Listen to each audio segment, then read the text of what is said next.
نحمده ونصلي على رسوله الكريم اما بعد فاعوذ بالله من الشيطان الرجيم بسم الله الرحمن الرحيم رب اشرح لي صدري ويسر لي امري واحلل عقدة من لساني يفقهوا قولي۔ السلام علیکم ورحمۃ اللہ وبرکاتہ۔ مومن اپنے ہر کام کا آغاز بسم اللہ سے کرتا ہے، اللہ کے نام سے کرتا ہے، کیونکہ اللہ ہی نے ہمیں پیدا کیا ہے، اللہ ہی ہمیں رزق دے رہا ہے، اللہ ہی کی طرف ہمیں لوٹ کر جانا ہے۔ لہذا ہمیں اس زندگی میں ہر کام کرتے ہوئے اپنے رب کو یاد رکھنا چاہیے۔ قرآن مجید کا آغاز بھی اللہ سبحانہ وتعالی نے بسم اللہ سے کیا، اور ہمارے لیے یہی مشروع کیا کہ ہم اپنا ہر قول اور عمل بسم اللہ کے ساتھ شروع کریں۔ پہلی وحی کا آغاز بھی اللہ کے نام کے ساتھ ہوا۔ جبریل امین نے پہلی مرتبہ جب نبی صلی اللہ علیہ وسلم کو قرآن مجید کی پہلی آیت سکھائی تو فرمایا اقرأ بسم ربک الذی خلق، اپنے رب کے نام سے پڑھ جس نے پیدا کیا۔ تو گویا عبادت ہو یا ہمارے دنیا کے کام ہوں، ان سب میں ہمیں اپنے رب کو یاد رکھنا ہے، اور اس کے بے شمار فائدے بھی ہیں۔ اللہ سبحانہ وتعالی کا نام بابرکت ہے، لہذا جب ہم اللہ کے نام سے کوئی کام شروع کرتے ہیں تو ہمارے کاموں میں برکت پیدا ہو جاتی ہے۔ قرآن مجید میں آتا ہے تبارک اسم ربک ذو الجلال والاکرام، بہت بابرکت ہے تیرے رب کا نام جو بہت عظمت والا، اکرام والا ہے۔ جب ہم عبادت کرتے ہیں تو کہتے ہیں ایاک نعبد و ایاک نستعین، صرف تیری ہی ہم عبادت کرتے ہیں اور تجھی سے ہم مدد چاہتے ہیں، کیونکہ ہم کمزور ہیں،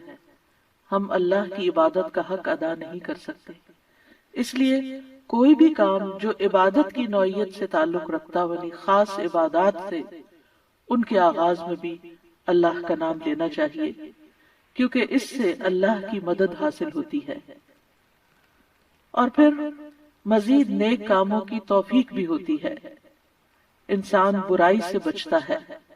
شیطان کے وار سے محفوظ رہتا ہے، کیونکہ اللہ تعالیٰ کی مدد، توفیق اور سپورٹ انسان کو حاصل ہو جاتی ہے، اور انسان کے اندر کوئی فخر اور غرور نہیں آتا۔ وہ یہی سمجھتا ہے کہ جو بھی نیک کام میں کر رہا ہوں وہ اللہ کی مدد سے، اللہ کی توفیق سے ہی کر رہا ہوں، اس میں میرا اپنا کوئی کمال نہیں۔ وما توفیقی الا باللہ، نہیں مجھے توفیق مگر اللہ کے نام کے ساتھ ہی۔ پھر اسی طرح جب انسان بسم اللہ سے کام کا آغاز کرتا ہے تو انسان کو اخلاص نصیب ہوتا ہے، کیونکہ جب اللہ کا نام لیا تو اللہ کے نام کے ساتھ اللہ ہی کے لیے کام کرنا چاہیے جو بھی کچھ ہم کریں، اور پھر اگر وہ کام صحیح ہے، عبادت کا ہے یا دنیاوی امور سے متعلق ہے، تو پھر ہماری نیت اور ہمارا قبلہ درست ہو جاتا ہے، انسان کو اخلاص نصیب ہو جاتا ہے۔ پھر اسی طرح یہ ہے کہ انسان جب اللہ کے نام کے ساتھ کوئی کام کرتا ہے تو اللہ کی نعمتوں کی یاد دہانی بھی ہوتی ہے۔ مثال کے طور پر اگر آپ پانی پی رہے ہیں تو جب آپ پانی پینے لگتے ہیں تو بسم اللہ کہتے ہیں، اور جب بسم اللہ کہتے ہیں تو آپ کو اللہ کی یاد آ جاتی ہے، اور پھر ساتھ ہی وہ نعمت جو آپ استعمال کر رہے ہیں اس کے بارے میں غور و فکر بھی نصیب ہوتا ہے کہ یہ اللہ نے پانی پلایا ہے، اور پھر انسان کا غور و فکر اسے کہیں سے کہیں لے جاتا ہے، اس کے اندر ایک وسعت پیدا ہوتی ہے، وہ سوچتا ہے کہ یہ پانی میری گلاس میں کہاں سے پہنچا، کس نے اتارا۔ تو ظاہر ہے کہ پانی کا پیدا کرنے والا بھی اللہ ہے، اور تمام چیزوں کو اللہ سبحانہ وتعالی نے پانی سے پیدا کیا، جیسا کہ قرآن مجید میں آتا ہے۔ ہم تک جو پانی پہنچتا ہے کچھ تو زمینی ذرائع سے اور بیسیکلی بارش کے ذریعے آتا ہے۔ بارش کیسے آتی ہے؟ سمندروں کا پانی بخارات کی شکل میں اوپر اٹھتا ہے اور پھر بادلوں کی شکل میں جہاں اللہ چاہتا ہے برساتا ہے۔ جب بادل برستے ہیں یا برف پڑتی ہے تو پہاڑوں کی چوٹیوں پر اور مختلف جگہوں پر یا تو پانی جم جاتا ہے یا پھر ندی نالوں کی شکل میں، دریاؤں کی شکل میں بہنے لگتا ہے، اور کچھ پانی رس کر زمین کے اندر چلا جاتا ہے، چشموں کی شکل اختیار کر لیتا ہے، اور پھر مختلف ذرائع سے ہوتے ہوتے وہ ہم تک پہنچتا ہے جسے ہم پیتے ہیں، اور جب پیتے ہیں تو پھر اللہ کا شکر ادا کرتے ہیں اور آخر میں الحمدللہ کہتے ہیں۔ لیکن اگر اتنے اہتمام کے ساتھ جو پانی میرے گلاس میں پہنچا اس کو میں نے اللہ کو یاد کیے بغیر، نعمت دینے والے کا نام لیے بغیر ہی اس کو پی لیا، تو اس سے بڑھ کر ناشکری کیا ہو سکتی ہے۔ پھر اسی طرح اگر انسان کھانا کھاتا ہے اور اللہ کا نام لیتا ہے تو وہ ضرور سوچتا ہے کہ کیا جو کچھ میں کھا رہا ہوں یہ اللہ کی مرضی کے مطابق بھی ہے یا نہیں، حلال ہے یا حرام ہے، اور پھر کس طریقے سے میں اس کو کھا رہا ہوں اور کس طریقے سے میں نے اس کو کمایا ہے یا مجھ تک پہنچا ہے، ان ساری چیزوں پر بھی غور و فکر ہونے لگتا ہے۔ تو گویا بسم اللہ پڑھنا بار بار انسان کو اللہ کی یاد دلاتا ہے، اور اس طرح انسان اللہ کی اطاعت کی طرف مائل ہوتا ہے، اللہ کی دی ہوئی نعمتوں کو اللہ کی رضا میں استعمال کرتا ہے، اور اللہ کو یاد کرتے ہوئے اللہ کا قرب حاصل کر لیتا ہے۔ یعنی جب ہر کام کے شروع میں جب اٹھتے بیٹھتے چلتے پھرتے ہم اللہ کا نام لیتے ہیں تو اس طرح ہمیں اللہ سبحانہ وتعالی کا قرب نصیب ہوتا ہے، اور ہمارے دنیا کے کام بھی عبادت بن جاتے ہیں کیونکہ وہ اللہ کی مرضی کے مطابق اللہ کی رضا کے لیے ہوتے ہیں، اور اس طرح دنیا میں بھی کاموں کے اندر برکت پیدا ہوتی ہے، سہولت پیدا ہوتی ہے، اللہ کی مدد شامل حال ہوتی ہے، اور آخرت میں بھی یہ عمل فائدہ دیتا ہے، اور انسان کے اندر کوئی تکبر و غرور پیدا نہیں ہوتا، وہ سوچتا ہے کہ جو کچھ مجھے ملا ہے یہ اللہ کا فضل ہے۔ پھر ہم دیکھتے ہیں کہ انبیاء کا طریقہ بھی یہی رہا ہے۔ نوح علیہ السلام کے بارے میں آتا ہے کہ جب وہ کشتی پر سوار ہوئے تو انہوں نے دعا پڑھی، اس کا آغاز بھی بسم اللہ سے کیا، بسم اللہ مجریہا و مرساہا۔ اسی طرح سلیمان علیہ السلام نے ملکہ سبا کو جو خط لکھا اس کے آغاز میں بھی بسم اللہ لکھا۔ پھر اسی طرح ہم دیکھتے ہیں کہ نبی صلی اللہ علیہ وسلم متعدد مقامات پر بسم اللہ کی تعلیم دیتے ہیں، جس کے بارے میں آگے ہم متعدد احادیث میں دیکھیں گے کہ کس طرح آپ صلی اللہ علیہ وسلم کی زندگی کا ایک اہم حصہ تھا بسم اللہ پڑھنا، اور جس کام کا آغاز اچھا ہو جائے اس کا انجام بھی اچھا ہوتا ہے۔ قرآن مجید کا آغاز بھی بسم اللہ کے ساتھ ہو رہا ہے، اور بسم اللہ قرآن مجید کی ایک مستقل آیت ہے،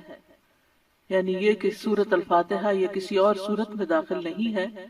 ہر سورت کے شروع میں اسے الگ آیت کے طور پر لکھا گیا ہے، اور اس میں ہم دیکھتے ہیں کہ سورۃ التوبہ جو ہے اس سے پہلے بسم اللہ نہیں ہے، کیونکہ بسم اللہ سے امان حاصل ہوتی ہے، اور سورۃ التوبہ کے شروع میں امان سے یعنی کہ مشرکین کو امان سے نکالا جا رہا ہے، بری ذمہ کیا جا رہا ہے۔ تو بہرحال آغاز ہوتا ہے قرآن مجید کا بسم اللہ الرحمن الرحیم کے ساتھ، یعنی میں اللہ کی مدد طلب کرتے ہوئے اپنی قرات کو اللہ کے نام سے شروع کرتا ہوں، اور پھر اس میں اللہ سبحانہ تعالیٰ کے نام اللہ کے علاوہ دو صفات کا ذکر ہے، الرحمن ایسی ذات جس کی رحمت تمام مخلوق پر چھائی ہوئی ہے، اور الرحیم ایسی ذات جو مومنوں پر آخرت میں بھی رحم فرمائے گی۔ جہاں تک لفظ اللہ کا تعلق ہے تو اس کو اسم الجلالہ بھی کہتے ہیں۔ اللہ کی اصل الالہ ہے، اور لغت عرب میں الہ 4 معنوں پر بولا گیا ہے۔ نمبر 1 المعبود جس کی عبادت کی جائے، نمبر 2 الملجا جس کی پناہ لی جائے، نمبر 3 المفزوع الیہ گھبراہٹ میں جس سے مدد حاصل کی جائے، نمبر 4 المحبوب وہ محبوب جس کے ساتھ عظیم محبت ہو، اور اس کے بارے میں عقلیں حیران ہو جائیں۔ تو اللہ کا لفظ اللہ سبحانہ تعالیٰ کا اسم ذات ہے، یعنی ذاتی نام ہے، سب ناموں سے عظیم اور اعلیٰ ہے، اور یہ جلیل القدر نام اللہ سبحانہ تعالیٰ کے جتنے بھی باقی نام ہیں وہ سب اسی نام کی طرف لوٹتے ہیں، یعنی وہ اللہ ہی کے نام اور اللہ ہی کی صفات ہیں۔ اور اس کو امام غزالی کہتے ہیں کہ یہ اللہ تعالیٰ کے ناموں میں سے سب سے زیادہ عظیم نام ہے، کیونکہ یہ اس ذات الہی پر دلالت کرتا ہے جو تمام صفات الہیہ کو جمع کرنے والی ہے، یہاں تک کہ کوئی بھی صفت اس سے جدا اور علیحدہ نہیں ہو سکتی۔ یعنی اللہ تعالیٰ کے جتنے بھی باقی اچھے اچھے نام ہیں وہ سب اللہ ہی کے نام ہیں۔ وَلِلَّهِ الْأَسْمَاءُ الْحُسْنَى، کہ اللہ ہی کے لیے ہیں اچھے اچھے نام۔ سورۃ الاسراء میں آتا ہے قُلِ ادْعُوا اللَّهَ أَوِ ادْعُوا الرَّحْمَٰنَ أَيَّمَّا تَدْعُوا فَلَهُ الْأَسْمَاءُ الْحُسْنَى، کہہ دیجئے کہ اللہ کو پکارو یا رحمان کو پکارو، تم جس کو بھی پکارو گے سو بہترین نام اسی کے ہیں۔ اسی طرح سورۃ الحشر میں آتا ہے هُوَ اللَّهُ الْخَالِقُ الْبَارِئُ الْمُصَوِّرُ لَهُ الْأَسْمَاءُ الْحُسْنَى، وہ اللہ ہی ہے جو خاکہ بنانے والا ہے، گھڑنے ڈھالنے والا ہے، صورت بنا دینے والا ہے، سب اچھے اچھے نام اسی کے ہیں۔ اسی کی تسبیح کر رہی ہے ہر وہ چیز جو آسمانوں اور زمین میں ہے، وہی سب پر غالب کمال حکمت والا ہے۔ تو اس لیے بہت ضروری ہے کہ جب ہم بسم اللہ مختلف مقامات پر کہتے ہیں تو ہمیں اللہ کی پہچان بھی ہونی چاہیے۔ اللہ سبحانہ تعالیٰ کو پہچاننا بھی ضروری ہے، اور اس کی پہچان اس کی نشانیوں کے ساتھ بھی ہوتی ہے جو کائنات میں پھیلی ہوئی ہیں، اس کی پہچان اس کی کتاب کے ذریعے بھی ہوتی ہے، اور اس کی پہچان نبی صلی اللہ علیہ وسلم نے بھی کروائی ہے۔ لہٰذا اگر ہم اللہ تعالیٰ کو پہچانیں گے تو ہم صحیح طور پر پورے شعور کے ساتھ بسم اللہ ادا کریں گے۔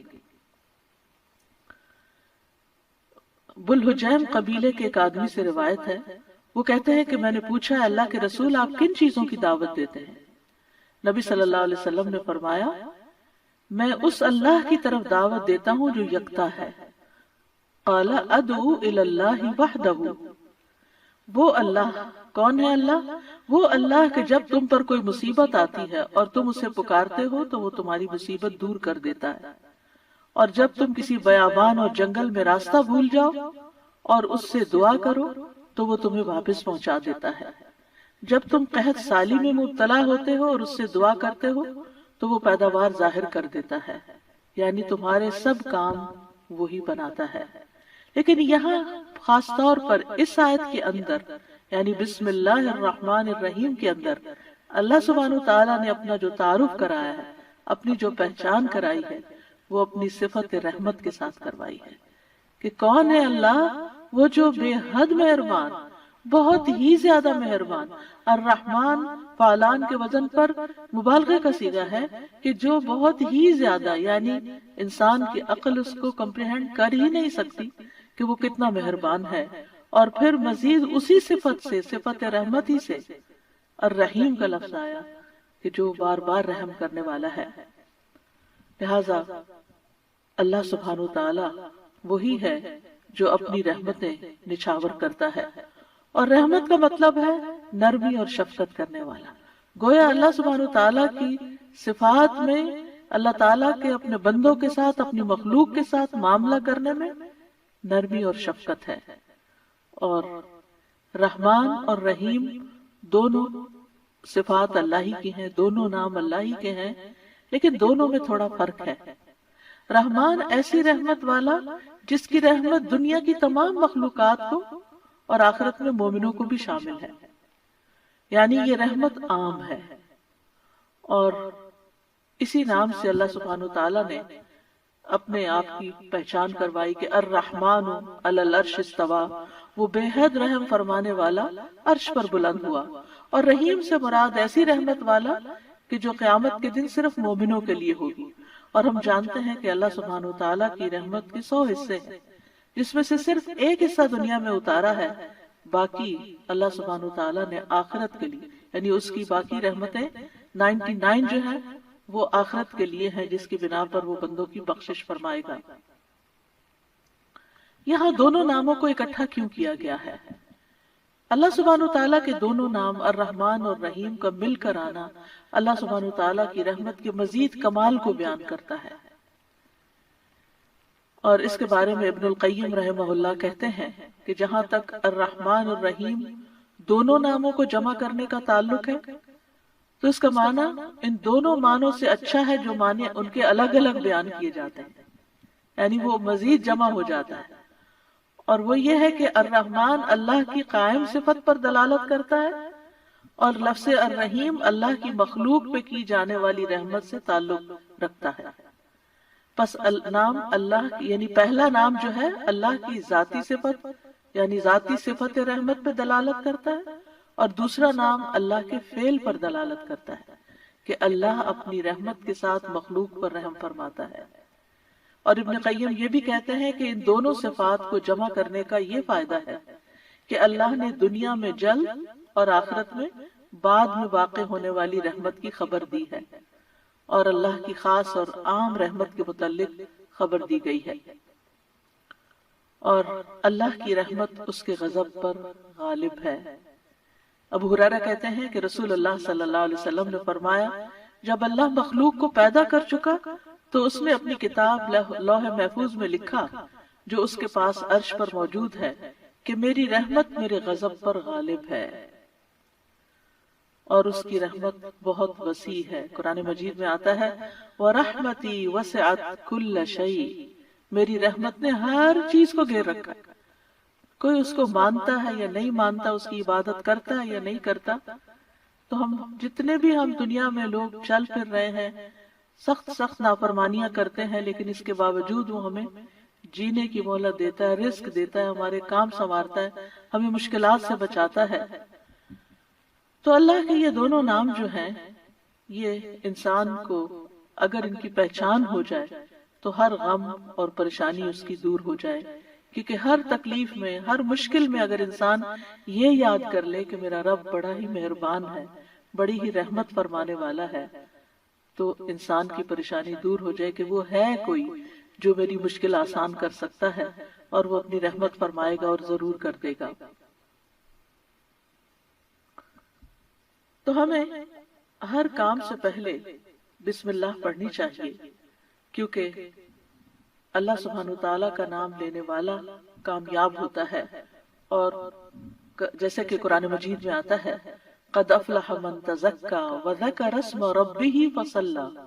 بے شک کامیاب ہو گیا جو پاک ہوا اور اس نے اپنے رب کا نام یاد کیا،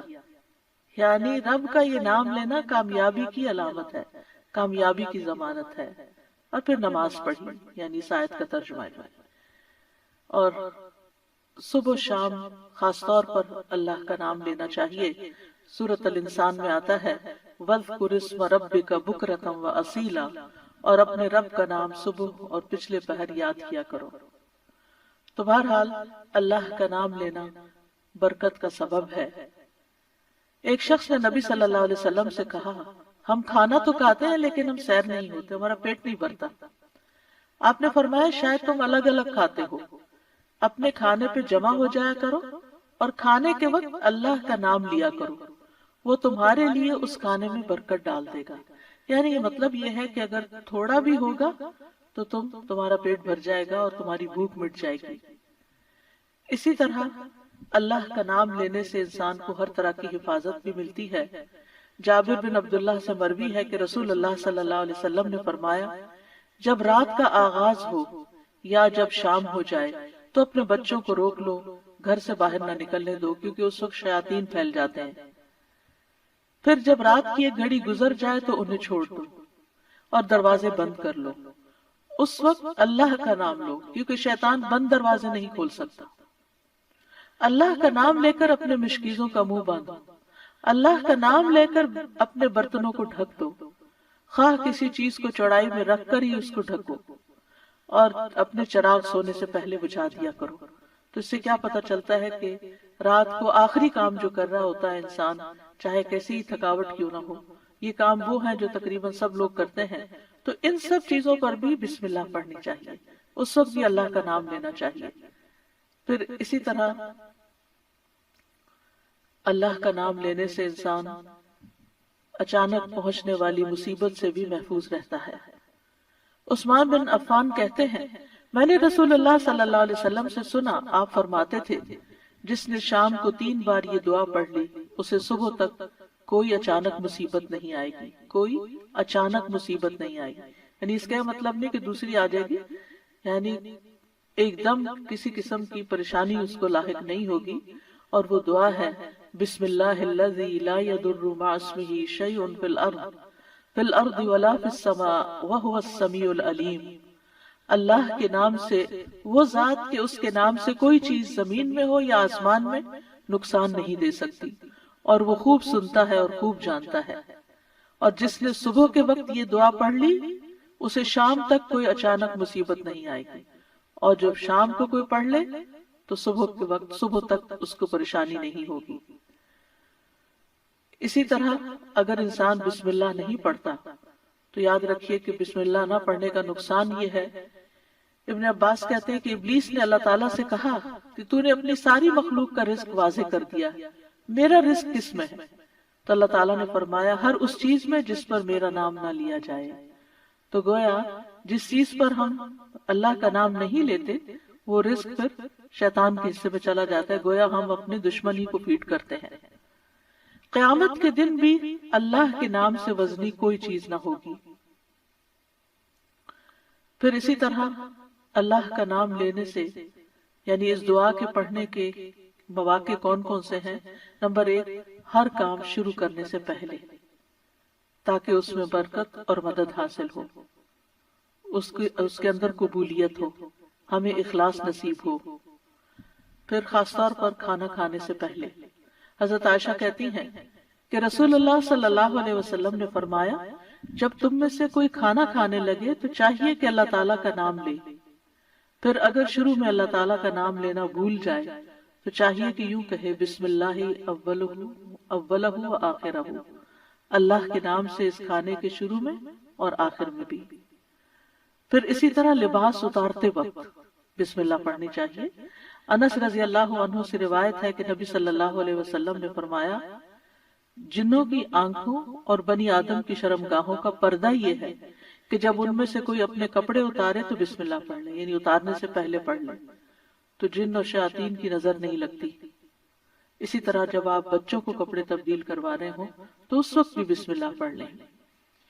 اسی طرح بیت الخلاء جاتے وقت، یعنی اندر پاؤں رکھنے سے پہلے بسم اللہ پڑھ کے دروازہ کھولیں۔ حضرت علی رضی اللہ عنہ روایت کرتے ہیں،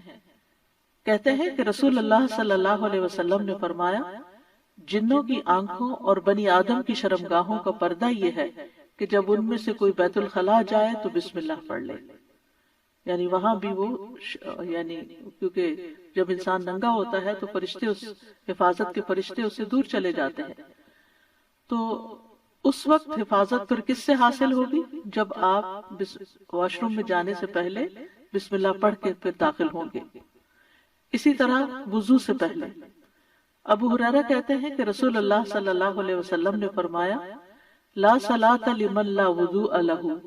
ولا وضوء لمن لم یذکر اسم اللہ تعالی علیہ، کہ جس کا وضو نہیں اس کی نماز نہیں، اور جو شخص وضو کے شروع میں اللہ تعالیٰ کا نام نہ لے اس کا وضو نہیں۔ اب یہاں پر بعض لوگوں کو یہ پریشانی ہوتی ہے کہ ہم واش روم میں کھڑے ہوتے ہیں، وہیں سنک ہے، وہیں کموڈ ہے، تو پھر ہم بسم اللہ کس طرح پڑھیں؟ اس کے ایک تو یہ ہے کہ جب آپ وضو کی نیت سے جا رہے ہیں تو اندر داخل ہونے سے پہلے ہی پڑھ لیں اور جا کے ٹیپ کھول لیں اور اپنا وضو شروع کر دیں۔ دوسرا یہ ہے کہ آپ دل میں پڑھ لیں، لیکن اگر کوئی بھول گیا ہے تو جس وقت یاد آئے، یعنی وضو کے دوران اس وقت بھی پڑھ سکتا ہے۔ پھر اسی طرح اگر اس نے بالکل ہی پڑھنا ہی بھول گیا تو اس کا کیا مطلب؟ وضو ہوا ہی نہیں سرے سے، یا پھر یہ کہ اس کی نماز، اگر وضو نہیں ہوا تو کیا نماز ہی نہیں ہوئی؟ نہیں، اس کا مطلب یہ ہے کہ اس کا وضو کامل نہیں ہوا۔ یہاں علماء نے اس کا مطلب یہ کیا ہے کہ اس کے وضو میں نقص رہ گیا، وضو ہو جائے گا، نماز ہو جائے گی، لیکن وہ جو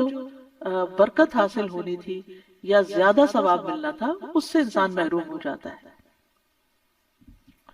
پھر اسی طرح یہ ہے کہ قرآن مجید کی قرأت سے پہلے بسم اللہ پڑھنی چاہیے۔ قتادہ سے روایت ہے، وہ کہتے ہیں کہ انس رضی اللہ عنہ سے سوال کیا گیا کہ نبی صلی اللہ علیہ وسلم کی قرأت کیسی تھی، تو انہوں نے بیان کیا کہ آپ صلی اللہ علیہ وسلم کھینچ کر پڑھتے تھے۔ پھر آپ نے بسم اللہ الرحمن الرحیم کو پڑھا، یعنی بسم اللہ الرحمن الرحیم، یعنی مد کے ساتھ پڑھتے تھے، الرحمن کو اور رحیم کو بھی کھینچ کر تلاوت کرتے تھے۔ پھر اسی طرح کھانا کھانے سے پہلے بھی عمر بن ابی سلمہ رضی اللہ عنہ کہتے ہیں، میں بچہ تھا اور رسول اللہ صلی اللہ علیہ وسلم کی پرورش میں تھا۔ عمر بن ابی سلمہ جو ہیں یہ ابو سلمہ رضی اللہ عنہ کے بیٹے ہیں، ام سلمہ کے بھی بیٹے ہیں۔ ام سلمہ کی جب شادی ہوئی تو یہ نبی صلی اللہ علیہ وسلم کے گھر میں بچے آ گئے، یعنی آپ کے ربیب تھے اور آپ کی پرورش میں تھے۔ تو وہ کہتے ہیں کہ کھانا کھاتے وقت میرا ہاتھ برتن میں چاروں طرف گھوما کرتا، جیسے بچے عام طور پر کرتے ہیں۔ تو رسول اللہ صلی اللہ علیہ وسلم نے مجھ سے فرمایا، اے لڑکے بسم اللہ پڑھ لیا کرو اور دائیں ہاتھ سے کھایا کرو، اور برتن میں وہاں سے کھایا کرو جو جگہ تم سے نزدیک ہو، یعنی اپنے سامنے سے کھاؤ۔ وہ کہتے ہیں کہ چنانچہ اس کے بعد میں ہمیشہ اسی ہدایت کے مطابق کھاتا رہا۔ تو یہ کھانا یعنی ٹیبل مینرز ہیں، کھانا کھانے کے آداب ہیں، اور اس میں نہ صرف یہ کہ بڑوں کو اس کا اہتمام کرنا چاہیے بلکہ بچوں کو بھی سکھانا چاہیے۔ پھر اسی طرح گھر میں داخل ہوتے وقت بسم اللہ پڑھ کر داخل ہوں۔ جابر رضی اللہ عنہ سے روایت ہے، وہ کہتے ہیں کہ میں نے رسول اللہ صلی اللہ علیہ وسلم کو فرماتے ہوئے سنا، جب آدمی اپنے گھر میں داخل ہوتا ہے تو وہ داخل ہوتے وقت اور کھانا کھاتے وقت اللہ کا نام لیتا ہے، تو شیطان کہتا ہے کہ آج تمہارے لیے اس گھر میں نہ رات گزارنے کی جگہ ہے اور نہ ہی رات کا کھانا ہے۔ اور اگر وہ داخل ہوا لیکن اپنے داخل ہوتے ہوئے اللہ کا نام نہ لیا تو کہتا ہے تم نے رات گزارنے کی جگہ پا لی، اور اگر اپنے کھانا کھانے کے وقت اللہ کا نام بھی نہ لے انسان تو شیطان کہتا ہے تم نے رات گزارنے کی جگہ اور رات کا کھانا پا لیا، یعنی ہماری چیزوں میں پھر اس کی شراکت ہو جاتی ہے۔ اب دیکھیں کہ بہت سارے مسائل اور بہت ساری بیماریاں عام ہو چکی ہیں جن کی بعض اوقات تشخیص بھی نہیں ہو پاتی، اور پھر ہم بعض اوقات یہ سمجھتے ہیں کہ شاید جادو ہو گیا ہے یا پھر یہ کہ کوئی نظر لگ گئی ہے۔ لیکن اگر ہم ان آداب کا خیال رکھیں تو انشاءاللہ شیطان جو ہمارا دشمن ہے اس کے شر سے محفوظ رہیں گے۔ نہ صرف یہ کہ خود اپنے لیے بلکہ اپنے گھر والوں کے لیے بھی ان کو تعلیم بھی دیں اور ان کو یاد دہانی بھی کرائیں، اور ان کی پروٹیکشن کا انشاءاللہ بہترین سر و سامان ہوگا۔ اسی طرح رات کو سونے سے پہلے بسم اللہ پڑھ کر بستر جھاڑنا چاہیے۔ رسول اللہ صلی اللہ علیہ وسلم نے فرمایا، صحیح مسلم کی روایت ہے، جب تم میں سے کوئی اپنے بستر پر جائے تو اسے چاہیے کہ وہ اپنے تہبند کا کونا پکڑے اور اس سے اپنا بستر جھاڑ لے اور بسم اللہ پڑھ لے، کیونکہ وہ نہیں جانتا کہ کون اس کے بعد اس کے بستر پر آیا۔ یہ بات بڑی اہم ہے کہ کون، وہ نہیں جانتا۔ تو اس سے یعنی کہ صرف انسان نہیں بلکہ جن ملکوں کے اندر بچھو، کیڑے مکوڑے عام گھومتے پھرتے ہیں اور خاص طور پر گرمیوں کے موسم میں نکل آتے ہیں، یہ لوگ کھلی چھت میں یا کھلی فضا میں سوتے ہیں، تو بازو کا چارپائیاں سارا دن وہیں بچھی رہتی ہیں، تو معلوم نہیں کہ بستر کے اندر یا بیڈ کے اندر کون سی ایسی چیز گھس گئی کہ جس کو جھاڑنے سے وہ نکل جائے گی۔ دوسرا یہ کہ بعض اوقات یہ جو ہمارے سارا دن بنے ہوئے بستر رہتے ہیں تو اس کے بارے میں علماء کہتے ہیں کہ بعض اوقات جنات بھی ان پہ آ کر لیٹ جاتے ہیں، تو کئی لوگوں کو بری بری خوابیں آتی ہیں، رات کو ان کی نیند ڈسٹرب رہتی ہے۔ لیکن اگر آپ یہ مسنون عمل کریں تو ایسی چیزوں میں کمی واقع ہو جاتی ہے۔ تو یہاں پر نبی صلی اللہ علیہ وسلم نے تہبند کا کونا فرمایا، آپ کوئی بھی کپڑا لے سکتے ہیں، کوئی ٹاول لے سکتے ہیں، اپنا دوپٹے کا ہی کونا پکڑ کے ایک اس سے جھاڑ دیں۔ اور یہ بھی کہا جاتا ہے کہ ہم جب ایک رات سوتے ہیں تو وہ ڈیڈ سیل جو ہوتے ہیں وہ بستر پر ہی رہ جاتے ہیں، اور وہ بھی کئی بیماریوں کا باعث بنتے ہیں جب وہ بستر پر ہی لگے رہتے ہیں اور ان کو جھاڑا نہیں جاتا۔ تو بہرحال گرد و غبار ہو یا ڈیڈ سیلز ہو یا کیڑے مکوڑے ہو یا کچھ بھی نہ ہو، تب بھی نبی صلی اللہ علیہ وسلم نے جو طریقہ سکھایا ہے اس پر عمل کرنا چاہیے۔ اسی طرح جب آپ صلی اللہ علیہ وسلم اپنے بستر پر تشریف لے جاتے تو فرماتے اللہم بسمک احیا و اموت، یعنی اس وقت بھی بسم اللہ پڑھتے، اے اللہ تیرے نام کے ساتھ میں زندہ ہوتا ہوں اور تیرے نام کے ساتھ میں مرتا ہوں۔ اسی طرح سوار ہوتے وقت بھی بسم اللہ پڑھنا چاہیے۔ ابو لاس الخزائی رضی اللہ عنہ سے مروی ہے، کہتے ہیں کہ رسول اللہ صلی اللہ علیہ وسلم نے ہمیں حج کے لیے صدقہ کے اونٹوں میں سے ایک کمزور اونٹ پہ سوار کیا، تو ہم نے عرض کیا یا رسول اللہ ہمیں لگتا ہے یہ اپنی کمزوری کے سبب ہمارا بوجھ نہیں اٹھا سکے گا۔ تو آپ صلی اللہ علیہ وسلم نے فرمایا ہر اونٹ کی کوہان پر ایک شیطان ہوتا ہے، جب تم اس پر سوار ہونے لگو تو اللہ کا نام لے کر سوار ہو جیسا کہ تمہیں حکم دیا گیا، پھر اسے اپنے قابو میں کر لو، اللہ اسے سواری کے قابل کر دے گا۔ اور آج کے دور میں بھی بہت سے لوگ اونٹوں پہ سوار ہوتے ہیں، گھوڑوں پہ سوار ہوتے ہیں، اور گاڑیاں تو خیر عام ہیں، تو اس کا یہ مطلب نہیں کہ صرف جب اونٹ پر ہی سوار ہو تو بسم اللہ پڑھیں۔ گاڑی پر سوار ہوتے ہوئے، دروازہ کھولتے ہوئے، سیٹ پہ بیٹھتے ہوئے، گاڑی سٹارٹ کرتے ہوئے اگر سوچے کہ بسم اللہ کہنے میں وقت کتنا لگتا ہے، 2 لفظ ہی تو کہنے ہوتے ہیں، لیکن اللہ کی مدد شامل حال ہو جاتی، انسان نقصان سے بچ جاتا ہے، وہ سفر محفوظ ہو جاتا ہے۔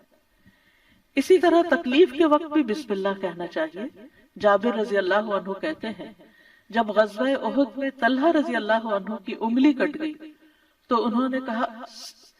یعنی سی جیسے ہم تکلیف یا درد کے وقت کرتے ہیں، تو رسول اللہ صلی اللہ علیہ وسلم نے فرمایا اگر تم بسم اللہ کہتے تو فرشتے تمہیں اٹھا لیتے، اس حال میں کہ لوگ تمہیں دیکھ رہے ہوتے۔ اسی طرح اگر کسی جگہ پر درد ہو رہی ہو تو بسم اللہ سے اللہ کا نام لے کر دم کرنا چاہیے۔ صحیح مسلم میں آتا ہے عثمان بن ابو العاص ثقفی رضی اللہ عنہ سے روایت ہے کہ انہوں نے رسول اللہ صلی اللہ علیہ وسلم سے درد کی شکایت کی جسے وہ اپنے جسم میں محسوس کیا کرتے تھے جب سے وہ مسلمان ہوئے، تو رسول اللہ صلی اللہ علیہ وسلم نے ان سے فرمایا اپنا ہاتھ اس جگہ رکھو جہاں تم اپنے جسم سے درد محسوس کرتے ہو اور 3 بار بسم اللہ کہو۔ یعنی اس حدیث سے یہ پتہ چلتا ہے کہ جہاں شدت زیادہ ہو تکلیف وغیرہ کی وہاں بسم اللہ کو ریپیٹ بھی کیا جا سکتا ہے۔ 3 مرتبہ بسم اللہ کہو اور 7 مرتبہ یہ پڑھو اعوذ باللہ وقدرتہ من شر ما اجد واحاذر، میں اللہ کی ذات اور اس کی قدرت سے ہر اس چیز سے پناہ مانگتا ہوں جسے میں محسوس کرتا ہوں اور جس سے میں خوف کرتا ہوں۔ تو آپ خود بھی اور بچوں کو بھی یہ دعا سکھا دیں، کہیں چوٹ لگ جائے، کہیں درد ہو رہا ہو، اور بعض اوقات ایسے لا علاج مرض ہوتے ہیں کہ تکلیف ہوتی ہے لیکن ڈائگنوز نہیں ہوتی، تو اللہ کے نام سے انسان مدد حاصل کرتا رہے اللہ کی، تو ایسی تکلیفیں دور ہو جاتی ہیں۔ اور پورے یقین کے ساتھ یہ کرنا چاہیے، اور وہ تمام چیزیں جو نبی صلی اللہ علیہ وسلم نے سکھائی وہ سنت زندہ بھی کرنی چاہیے، اور یہ یقین رکھتے ہوئے کہ یہ سب کچھ وحی کے ذریعے آپ کو بتایا گیا تھا، یعنی آپ نے اپنی خواہش نفس سے یہ باتیں نہیں سکھائی یا کوئی تیر تکے سے نہیں بتائیں، بلکہ آپ کو سکھائی گئی تھی۔ اسی طرح ہم دیکھتے ہیں کہ جب آپ بیمار ہوئے تو جبریل علیہ السلام آپ کی خدمت میں تشریف لائے اور فرمایا اے محمد آپ بیمار ہو گئے ہیں؟ آپ صلی اللہ علیہ وسلم نے فرمایا ہاں۔ جبریل علیہ السلام نے فرمایا بسم اللہ ارقیک من کل شیء یؤذیک من شر کل نفس او عین او حاسد اللہ یشفیک بسم اللہ ارقیک، اور یوں بھی روایت میں آتا ہے او عین حاسد اللہ یشفیک بسم اللہ ارقیک، میں آپ کو اللہ کے نام سے دم کرتا ہوں، آپ کو تکلیف دینے والی ہر چیز سے، ہر جان یا ہر آنکھ یا حاسد کے شر سے اللہ آپ کو شفا دے، میں آپ کو اللہ کے نام سے دم کرتا ہوں۔ اس میں آپ دیکھیے کہ ہر تکلیف دینے والی چیز سے، بعض اوقات انسان کھانا ہی ایسا کھا لیتا ہے کہ جس سے بیمار پڑ جاتا ہے، یا کوئی ایسا خواب دیکھ لیتا ہے کہ جس کو پریشان کرتا ہے، سٹریس میں ڈال دیتا ہے اور اس سے انسان بیمار ہو جاتا ہے، یا اسی طرح بعض لوگوں کی نظر لگ جاتی، بعض لوگوں کا حسد ہوتا ہے۔ تو ان سب بیماریوں کو جو ہم جانتے ہیں اور جن کی روٹ کاز ہمیں معلوم ہی نہیں، ان سب کے لیے بھی بہترین دم ہے جو جبریل علیہ السلام نے خود نبی صلی اللہ علیہ وسلم پر کیا۔ تو اس لیے ان چھوٹی چھوٹی دعاؤں کو ہمیں یاد کر لینا چاہیے۔ اگر یاد کرنے میں مشکل ہوتی ہے، بعض لوگوں کا حافظہ کمزور ہوتا ہے، تو پھر یہ رقیہ آپ لکھ کے بھی اپنے پاس رکھ سکتے ہیں، اور اپنے گھر والوں کو، اپنے پیاروں کو خود دم کر سکتے ہیں۔ اسی طرح آپ دیکھیے کہ ہم بستری کے وقت بھی بسم اللہ کا حکم ہے، یعنی اس سے یہ پتہ چلتا ہے کہ چاہے آپ نماز پڑھ رہے ہیں یا قرآن پڑھ رہے ہیں یا پھر عین دنیا کے کوئی کام کر رہے ہیں، تو آپ بسم اللہ سے ان کا آغاز کریں۔ ابن عباس کہتے ہیں، اور وہ اس حدیث کو نبی صلی اللہ علیہ وسلم تک پہنچاتے ہیں کہ آپ نے فرمایا، جب تم میں سے کوئی اپنی بیوی کے پاس آئے تو کہے بسم اللہ اللہم جنبنا الشیطان وجنب الشیطان ما رزقتنا، اللہ کے نام کے ساتھ،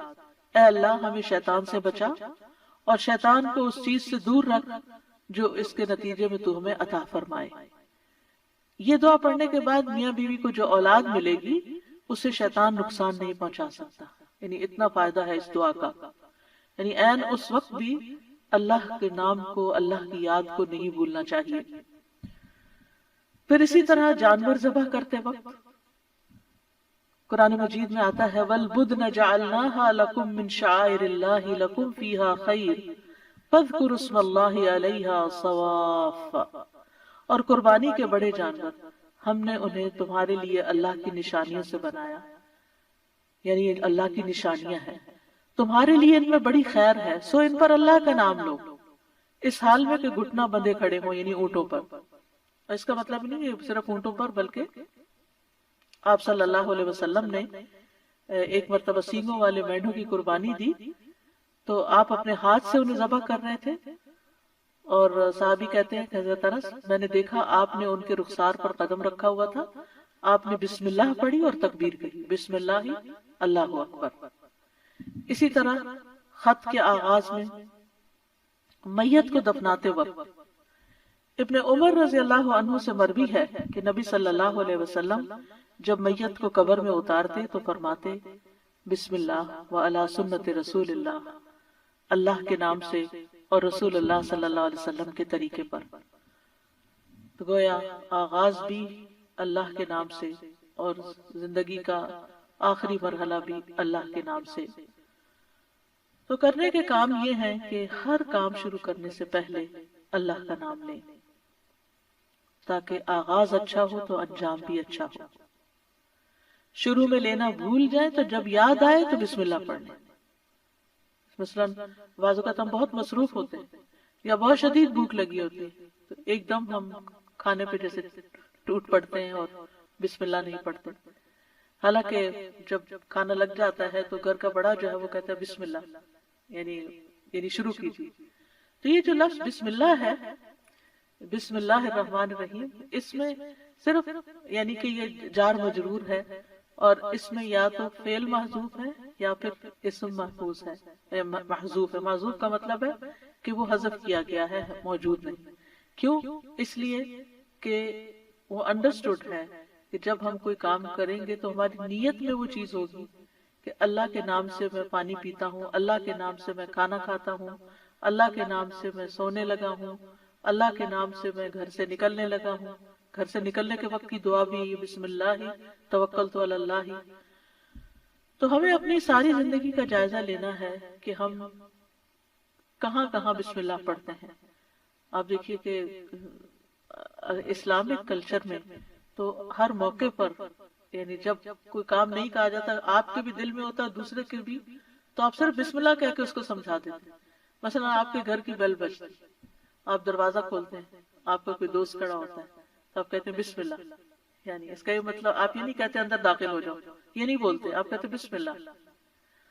آپ آتے ہیں تو آپ اس کو بٹھاتے ہیں، وہ آپ کے لیے کوئی گفٹ لایا ہوتا ہے تو آپ کو کہتے ہیں بسم اللہ، یہ آپ کے لیے ہے، یعنی پورا جملہ بھی نہیں بولتے، صرف بسم اللہ۔ پھر اسے آپ اس کو کھانے پہ بٹھاتے ہیں، کھانا پیش کرتے ہیں تو کہتے ہیں بسم اللہ۔ ہاتھ دھلانے کے لیے جاتے ہیں تو کہتے ہیں بسم اللہ۔ یعنی بسم اللہ ہمارے یعنی ایسے لفظ ہیں کہ جو ہماری ساری ما فی الضمیر کو بیان کر دیتے ہیں، اور کہنے والا بھی جانتا ہے کہ وہ اللہ کا نام کیوں لے رہا ہے، اور سننے والا بھی سن رہا ہوتا ہے کہ وہ اللہ کا نام کیوں لیا جا رہا ہے یہاں۔ تو اس لیے ہر کام شروع کرنے سے پہلے یعنی اپنا اس میں ایکشن جو ہے وہ ہڈن ہے، وہ دل میں ہے آپ کے، لیکن بس اللہ کا نام لینا برکت کا باعث ہوگا۔ تو اللہ کے نام کی برکتیں حاصل کریں، حسرتوں سے بچیں، اٹھتے بیٹھتے، یعنی آپ بیٹھنے لگے ہیں کہیں تو بسم اللہ پڑھ کے بیٹھ جائیں، وہاں سے اٹھنے لگے ہیں تو بسم اللہ پڑھ لیں، اپنی یہ عادت بنا لیں۔ اور بچوں کے سامنے ذرا اونچی آواز سے بسم اللہ کہیں تاکہ وہ سنیں اور بار بار سنتے رہیں۔ مجھے یاد ہے بچپن میں جب کوئی بچہ گر جاتا تھا تو ہماری پھوپھی ہمارے ساتھ رہتی تھی، تو اس وقت بھی بسم اللہ پڑھتی، پھر اٹھاتے ہوئے، پھر اس چوٹ کو سہلاتے ہوئے، یعنی ہر دوسرے کام میں بسم اللہ بسم اللہ، بچوں کو دودھ پلاتے ہوئے، بچوں کو اٹھاتے ہوئے، ان کو چینج کرتے ہوئے۔ تو یہ یعنی بسم اللہ ہماری گھٹی پہ پڑ جانی چاہیے کہ ہم کوئی کام اللہ کی یاد کے بغیر نہ کریں۔ جس سے انسان کو محبت ہوتی ہے وہ اس کے دل میں رہتا ہے اور اس کو ہمیشہ وہ یاد کرتا رہتا ہے۔ تو جو لوگ اللہ سے محبت کرتے ہیں، اور اللہ کا لفظ کا تو معنی ہی کیا ہے، ایک معنی یعنی مألوہ، یعنی جس سے شدید محبت کی جاتی ہے، جیسے اردو میں لفظ والہانہ کہتے ہیں آپ، والہانہ جس سے محبت کی جاتی ہے۔ تو اگر ہم اس کو اپنا اللہ سمجھتے ہیں، محبوب سمجھتے ہیں، اور اس سے والہانہ محبت کرتے ہیں اور اس کی طرف پناہ لینا چاہتے ہیں، اپنے دشمن سے بچنا چاہتے ہیں، تو پھر اس کے لیے آپ اپنی عادت بنا لیں۔ اور جتنے مقامات کا میں نے ذکر کیا ہے ان پر تو خاص طور پر بسم اللہ کہنا نہ بھولیں۔ انشاءاللہ آپ دیکھیں گے کہ اس کی برکت سے، کہتے ہیں نا بسم اللہ کی برکت، تو بسم اللہ کی برکت سے آپ کی زندگی کے بہت سے کام آسان ہوں گے، بہت سی پریشانیوں سے نجات ملے گی۔ تو آئیے ایک دفعہ ہم خوبصورت آواز میں بسم اللہ سن لیتے ہیں۔ بسم اللہ الرحمن الرحیم، بسم اللہ الرحمن الرحیم،